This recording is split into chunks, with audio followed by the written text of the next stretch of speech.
నమస్తే. విప్లవాల పోరుగడ్డ, ఉద్యమాల పురిటిగడ్డ కడవెండిలో ఉన్నాం. సో 3 రోజుల క్రితం జరిగినటువంటి మావోయిస్టుల ఎదురుకాల్పుల్లో ప్రాణాలు విడిచినటువంటి రేణుక గారి యొక్క అంతిమ యాత్ర కాసేపట్లో ప్రారంభం కాబోతా ఉంది. ఇక్కడికి పెద్ద ఎత్తున వేలాదిగా తరలి రావడం జరిగింది. కడచూపుకు చూడడం కోసం చాలామంది పెద్ద ఎత్తున వరంగల్ జిల్లా అలాగే చుట్టుపక్కల జిల్లాల నుంచి చాలామంది ఆమెను చూడడానికి కోసం, చివరి చూపు చూడడానికి కోసం రావడం జరిగింది. అంతేకాకుండా ఆమె చేసినటువంటి త్యాగాలు కావచ్చు, ఆమె చేసినటువంటి పోరాటాలని మరోసారి గుర్తు చేసుకుంటూ కన్నీటి పర్యటన అవుతుంది కడవెండి గ్రామం. సో ఇక్కడ చాలామంది రావడం జరిగింది. మనతో పాటు గాదా ఇన్నయ్య సార్ ఉన్నారు. ఒకసారి మాట్లాడేటువంటి ప్రయత్నం చేద్దాం. సార్, సారయ్య సంబంధించినటువంటి మృతిని మర్చిపోక ముందుకే మరో సంబంధించినటువంటి మావోయిస్టు అగ్రనేత అయినటువంటి రేణుక గారు చనిపోవడం, ఒక పక్కన కేంద్ర ప్రభుత్వం అలాగే అమిత్ షా సైతం కూడా కొన్ని సంచలనమైనటువంటి వ్యాఖ్యలు చేస్తూ ఉన్నారు. సో 2026 మార్చి 31 వరకు మావోయిస్టులు లేనటువంటి భారతదేశాన్ని తయారు చేస్తామని చెప్పేసి ఒక పక్కన చెప్తా ఉన్నాడు. సో మీరు ఈ సంబంధించినటువంటి ఈ ఎదురుకాల్పులుగా మృతి చెందినట్టుగా మీరు చూస్తూ ఉన్నారా? ఈమె యొక్క మృతిని మీరు ఏ విధమైనటువంటి వ్యాఖ్యలు చేస్తారు సార్ ఈ మృతి పట్ల? ఇది వాస్తవంగా అయితే ఇది ఎన్కౌంటర్ కాదు, ఇది పట్టుకపోయి కాల్ చేసినట్టుగా ఇప్పటికే ఛత్తీస్గఢ్ మీడియా అంతా కూడా కోడై కూస్తా ఉన్నది. ఆమె ఒకవేళ ఆమెని, ఇది పోలీసు వాళ్ళు విడుదల చేసినటువంటి ఫోటో ఇది, ఆమెని చంపగానే, హత్య చేయగానే, చిత్రహింసలు పెట్టి ఆమెని భయంకరమైనటువంటి మరణానికి గురి చేసినటువంటి తదనంతరం 5 నిమిషాలు తీసిన ఫోటో ఇది.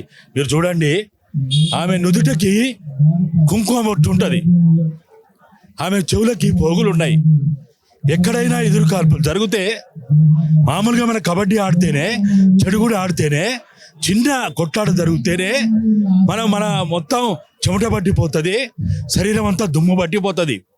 కానీ అక్కడ వాళ్ళు చెప్పినట్టుగా అర్ధగంట హోరావరి కాల్పులైనాయి. వాళ్ళు కూడా సుమారు 30-40 మంది ఉన్నారు. వాళ్ళకి మాకు కాల్పులైనాయి. వందలాది బుల్లెట్లు ఇరువైపుల నుంచి కాల్పులు జరిగినాయి.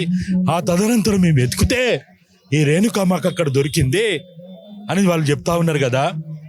ఎవరికైనా ఎన్కౌంటర్ల గురించి, కాల్పుల గురించి సోయున్నోనికి, తెలివి ఉన్నోనికి, జ్ఞానం ఉన్నోనికి ఈ ఫోటో చూస్తే ఇది ముమ్మాటికి హత్య అనే చెప్తారు. మాకు ఛత్తీస్గఢ్లో జరిగినటువంటి ఈ కాల్పులు, ఈ హత్య తదనంతరం ఛత్తీస్గఢ్ మీడియా వాళ్ళు మాకు చెప్పింది ఏంటంటే, ఈమెని మొన్న ఉదయం 9:30-10 గంటల సమయంలో ఆమె నివాసం ఉన్నటువంటి, సేద తీసుకుంటున్నటువంటి, విశ్రాంతి తీసుకుంటున్నటువంటి ఆ ఇంటికి 4 ద్విచక్ర వాహనాల్లో అక్కడికి వచ్చి చక్కగా ఆమె ఉన్నటువంటి ఇంటి ముందే ఆపి ఆమెని 2 నిమిషాల్లో ఆ ఇంట్లోంచి బయటికి తీసుకొచ్చి ఆ ద్విచక్ర వాహనాల మీద ఎక్కించుకొని బయటికి పోయి అక్కడ ఉన్న డిఆర్జీ బలగాలకు అప్పచెప్పి, బార్డర్ ఫోర్స్ అప్పచెప్పి, సిఆర్పి బలగాలకు అప్పచెప్పి ఆ 4 వాహనాల వాళ్ళు ఆ పని చేసిండని అక్కడ ఛత్తీస్గఢ్ మీడియా చెప్తా ఉన్నది. ఆమెతో పాటు ఆమె కిట్టుని, ఇంకొక ఫోటో మీకు చూడండి,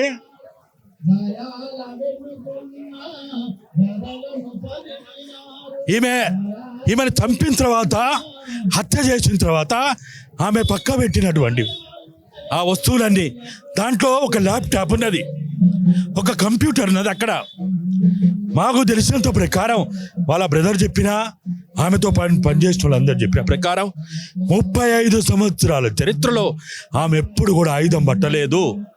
ఒక చేతిలో పెన్ను, ఒక చేతిలో పుస్తకం, లేకపోతే ల్యాప్టాప్ తప్ప ఆమె ఎప్పుడు కూడా AK-47 కానీ, SLR కానీ, రాకెట్ లాంచర్లు కానీ, 303 వెపన్ కానీ ఆఖరికి తపంచా కూడా పట్టలేదని వాళ్ళు చెప్తా ఉన్నారు. మరి ఇటువంటి సుమారు అక్కడ గూడెం వాళ్ళు చెప్పే ప్రకారం చూస్తే 1 రోజులుగా అదే ఇంట్లో ఉందట. ఆమె పొద్దున్నే లేచి కాలకృత్యాలు తీసుకొని ఈమె ఫోటో తీస్తే మంచిగా స్నానం చేసి, బొట్టు పెట్టుకొని, చీర కట్టుకొని, చెవులకు పొగులు పెట్టుకొని ఉన్నదంటే అది ఎన్కౌంటర్ ఎట్లా చెప్పగలుగుతాం? ఎవడైనా నమ్ముతాడా అసలు అది?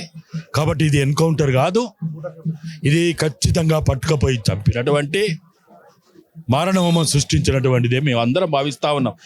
మాకు సమాచారం ఎవరు ఇచ్చిండ్రో అక్కడ ఉన్న మీడియానే ఇచ్చింది, అక్కడ ఉన్న పోలీసు బలగాలని చెప్తా ఉన్నాయి.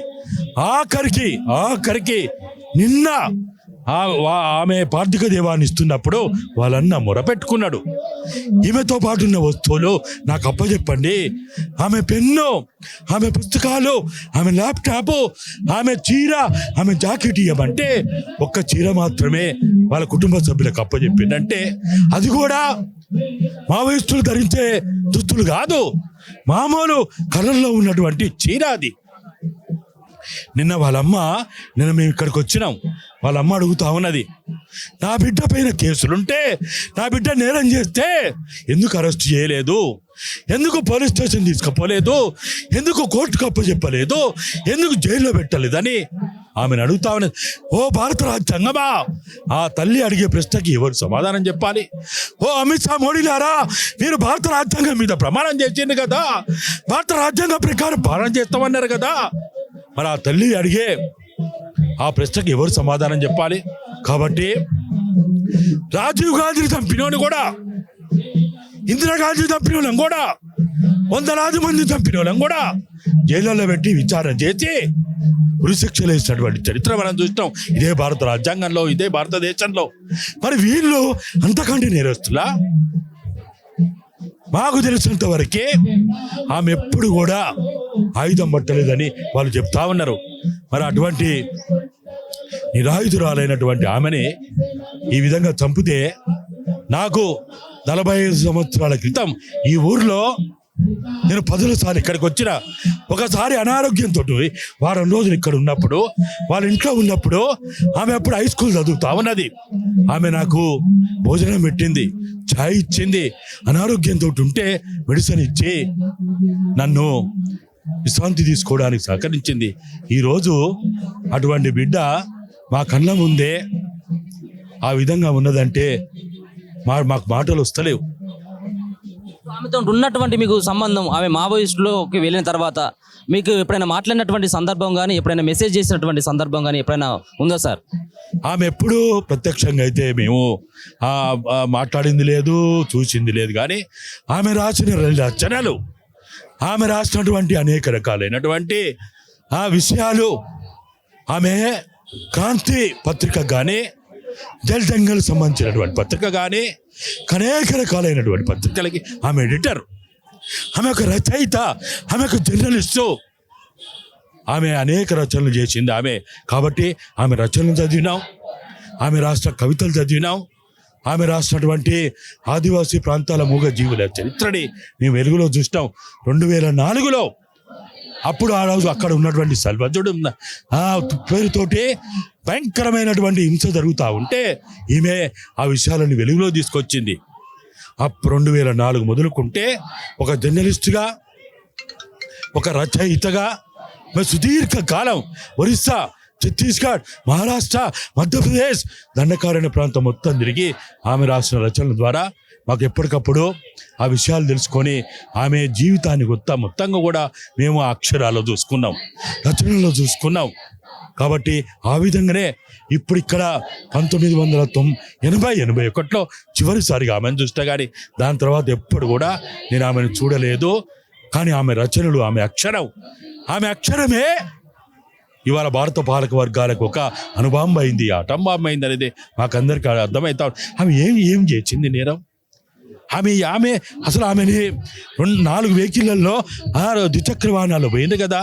పోయినప్పుడు ఆమె దగ్గర కనీసం తపంచా లేదు, కత్తి లేదు, కొడవలు లేదు, ఎలాంటి ఆయుధాలు లేవు, కట్ట కూడా లేదు అనేది అక్కడ వాళ్ళు చెప్తా ఉన్నారు. మరి అటువంటి ఆమెని పట్టుకుపోయి చూయిస్తే పోయేది. కాబట్టి ఈరోజు మేము అడుగుతుంది ఒక్కటే, విదేశాల్లో తెలంగాణ పౌరులు చనిపోతే తెలంగాణ ప్రభుత్వ ఖర్చులతోటి విమానాలు తీసుకొస్తా ఉన్నారు. మరి రేవంత్ రెడ్డి ప్రభుత్వం, కాంగ్రెస్ ప్రభుత్వం తెలంగాణ బిడ్డ, కడవెండి బిడ్డ, దేవురుప్పల బిడ్డ, జనగామ బిడ్డ, తెలంగాణ బిడ్డ చనిపోతే ఎందుకు బాధ్యత తీసుకుంటలేరు? తెలంగాణ ప్రభుత్వానికి ఇంత కూడా చిమ్మగుట్టట్లేదా? తెలంగాణ ప్రభుత్వానికి ఈ బిడ్డ సరిపోయిందని వాళ్ళకి మీడియాలో చూసింది కదా, ఇంటెలిజెన్స్ ఉంది కదా, పోలీసులు చెప్తలేరా మీకు? ఎమ్మెల్యేలు ఏం చేస్తా ఉన్నారు, మంత్రులు ఏం చేస్తా ఉన్నారు. ఎక్కువ విదేశాల్లో చనిపోతే మరి ప్రభుత్వ ఖర్చుతో తీసుకొస్తా ఉన్నారు కదా. మరి ఈ బిడ్డ ఒక రచయిత, ఒక గోల్డ్ మెడల్ ఆమె. మరి ఆమెని ఇలా దారుణంగా అక్కడ హత్య చేస్తే ఎందుకు తెలంగాణ ప్రభుత్వం ఛత్తీస్గఢ్ ప్రభుత్వాన్ని అడుగుతలేదని మేము అడుగుతా ఉన్నాం. అట్లనే ఎన్కౌంటర్ లేని తెలంగాణ, హింస లేని తెలంగాణ, ప్రజాస్వామ్యయుతమైన తెలంగాణ అని కేసీఆర్ పెద్ద పెద్ద మాటలు మాట్లాడింది కదా. మరి ఈరోజు కేసీఆర్ నువ్వు ఎక్కడా ఉన్నావు? ఓట్ల కోసమైతే కరువెండికి వస్తారు, ఓట్ల కోసమైతే దేవుడు ప్రకొస్తారు, ఓట్ల కోసమైతే నక్సలైట్లు దేశభక్తులు అంటారు. మరి ఇలా వాళ్ళు ఎందుకు మీరు పట్టించుకుంటలేరని మేము ఇది బీఆర్ఎస్ వాళ్ళని, కాంగ్రెస్ వాళ్ళని మేము అడుగుతా ఉన్నాం. కాబట్టి బీఆర్ఎస్ పార్టీ, కాంగ్రెస్ పార్టీ తక్షణమే మీరు ఛత్తీస్గఢ్ ప్రభుత్వంతో చర్చలు చేయండి. మా బిడ్డలు చంపొద్దని మీరు డిమాండ్ చేయండి. మా బిడ్డలు చంపే హక్కు మీకు లేదని ఛత్తీస్గఢ్ ముఖ్యమంత్రితో మీరు చర్చలు చేయండి. అమిత్ షా మోడీతోటి రాజ్యాంగబద్ధంగా ఉన్నటువంటి వీళ్ళని కేసులు పెట్టండి, జైళ్ళలో పెట్టండి, కానీ చంపే హక్కు లేదని మీరు డిమాండ్ చేయాల్సిందిగా మేము వారం కూడా అడుగుతా ఉన్నాం. అట్లనే మేము కేంద్ర రాష్ట్ర ప్రభుత్వాలను కూడా మేము అడుగుతా ఉన్నాం, చంపే హక్కు ఎవరికి లేదు. అదేవిధంగా మావోయిస్ట్ పార్టీ కూడా మేము విజ్ఞప్తి చేస్తూ ఉన్నాం. ఆదివాసీలు కంటికి నిద్ర లేకుండా ఉన్న పరిస్థితి ఉన్నది. వాళ్ళు భార్య భర్తకు తెలియకుండా, భర్త భార్యకు తెలియకుండా, తల్లిదండ్రులు తెలియకుండా బిడ్డలు ఇవాళ చెట్టుకొకరు, చెమకొకరు, గుట్టకొకరు, రాయికొకరు, రప్పకొకరు ఏ రాష్ట్రం పోతున్నారో, ఎక్కడ బతుకుతున్నారో తెలియనటువంటి ఒక యుద్ధ వాతావరణం ఉంది. కాబట్టి మానవత్వాన్ని చాటేటువంటి ఓ మావోయిస్టు నాయకులారా, మీరు కూడా శాంతి నెలకొల్పడానికి, శాంతియుత వాతావరణం ఏర్పడడానికి ఇవాళ మీరు కూడా చర్చలకు సిద్ధంగా అండి. శాంతి ఏర్పాటు కోసం మీరు కూడా ఒక అడుగు ముందుకు వేయాల్సిందిగా మేము వాళ్ళకు కూడా విజ్ఞప్తి చేస్తా ఉన్నాం. ఒకవేళ ఇదే జరగకపోతే రానున్న రోజుల్లో వారానికి ఒక్కరిని అక్కడ చంపి పడేస్తే ఇట్లా వాళ్ళని తెచ్చుకొని జోహాలు చెప్పుకొని మనం చూసుకోవాల్సిన పరిస్థితి వస్తుంది. కాబట్టి తెలంగాణ ప్రజాస్వామ్యయుతమైనటువంటి అన్ని సంఘాల వాళ్ళు, అన్ని పార్టీల వాళ్ళు తెలంగాణ పౌరుల్ని చంపుతూ ఉంటే మనం నిమ్మకు నీరెత్తినట్టుంటే 100 మంది రేపు చంపుతారు. అసలైనటువంటి మావోయిస్టులతో పాటు కొంతమంది అమాయకమైనటువంటి ప్రజల యొక్క ప్రాణాలు కూడా కోల్పోతున్నటువంటి ఎటువంటి మావోయిస్టులతో సంబంధాలు లేవు, కానీ మావోయిస్టులకి హెల్ప్ చేస్తూ ఉన్నారన్నటువంటి ఆరోపణల నేపథ్యంలో కూడా కొన్ని పోలీసులు చంపుతున్నటువంటి దృశ్యాలు కూడా చూస్తూ ఉన్నాం సార్. సో దీన్ని ఎట్లా చూస్తారు? మేము అందుకనే చెప్తా ఉన్నాం కదా, ఇటు మావోయిస్టులకైనా కేంద్ర రాష్ట్ర ప్రభుత్వాలకైనా మేము చెప్పేది ఒకటే, ఆదివాసీలు ఎలా కంటికి నిద్ర లేకుండా అయిపోయాడు. వాళ్ళ పంట కింద మెతుకు లేదు. వాళ్ళు ఎక్కడ బతుకుతున్నారో, ఎట్లా బతుకుతున్నారో, వాళ్ళు ఏమవుతున్నారో తెలియని పరిస్థితి ఉంది. కాబట్టి తక్షణమే శాంతి నెలకొల్పడానికి, శాంతియుత వాతావరణం నెలకొల్పడానికి చర్చలు చేయాలి. అట్లనే ఇక్కడికి వచ్చిన మీడియా కానీ, ఇక్కడికి వచ్చిన సంఘాల వాళ్ళు కానీ, పార్టీల వాళ్ళు కానీ అతి త్వరలో ఛత్తీస్గఢ్ పోదాం, రాయ్పూర్ పోదాం, మా బిడ్డని చంపొద్దు, ఆదివాసులు చంపొద్దని మనందరం కూడా అడగాల్సిన అవసరం ఉంది. లేకపోతే ఇలా 100 పోయి 1000 అవుతాయి. ఇక ఎవరు మిగిలరు అక్కడ. కాబట్టి అటువంటి పరిస్థితి రాకముందే మనం మేల్కొందామని, అటువంటి డిమాండ్ చేద్దామని ఇక్కడ ఈ ప్రభుత్వాన్ని, ఇక్కడ ప్రతిపక్ష పార్టీని, అట్లనే కేంద్ర రాష్ట్ర ప్రభుత్వాలని, అట్లనే మావోయిస్ట్ పార్టీని కూడా మనం వాళ్ళ శాంతి చర్చలు రావడానికి మనం వాళ్ళకు కూడా విజ్ఞప్తి చేద్దాం, డిమాండ్ చేద్దాం అనేది మా భారత పక్షాగా మా అభిప్రాయం. Thank you so much. మొత్తానికి గాదా ఇన్నే సార్ అయితే మాత్రం ఆవేదన వ్యక్తం చేస్తా ఉన్నారు, అనుమానాలు కూడా వ్యక్తం చేస్తా ఉన్నారు. నిజంగా కూడా ఒకవేళ కనుక ఎన్కౌంటర్ చేసినట్టు ఉంటే ఎక్కడ కూడా బాడీ పైన బుల్లెట్ మార్కలు ఎక్కడ కూడా లేవు, కావాలని చెప్పేసి ఆమెను హత్య చేశారు అన్నటువంటి ఆరోపణలు అయితే ఆయన ప్రధానంగా చేస్తా ఉన్నారు. మరో పక్కన శాంతి చర్చలు కూడా చేయాల్సినటువంటి అవసరం ఉంటుంది. కేంద్ర ప్రభుత్వం అయినటువంటి బీజేపీ పార్టీ కూడా సూచిస్తా ఉన్నాం, ఇది అమాయకమైనటువంటి ప్రజల్ని బలగొనేటువంటి ప్రయత్నాన్ని ఇప్పటికైనా మానుకోకపోయినట్టయితే చర్యలు తీవ్రతరం అవుతాయన్నటువంటి ఉద్దేశాన్ని సైతం కూడా గాదా ఇన్నే సార్ అయితే చెప్తా ఉన్నారు.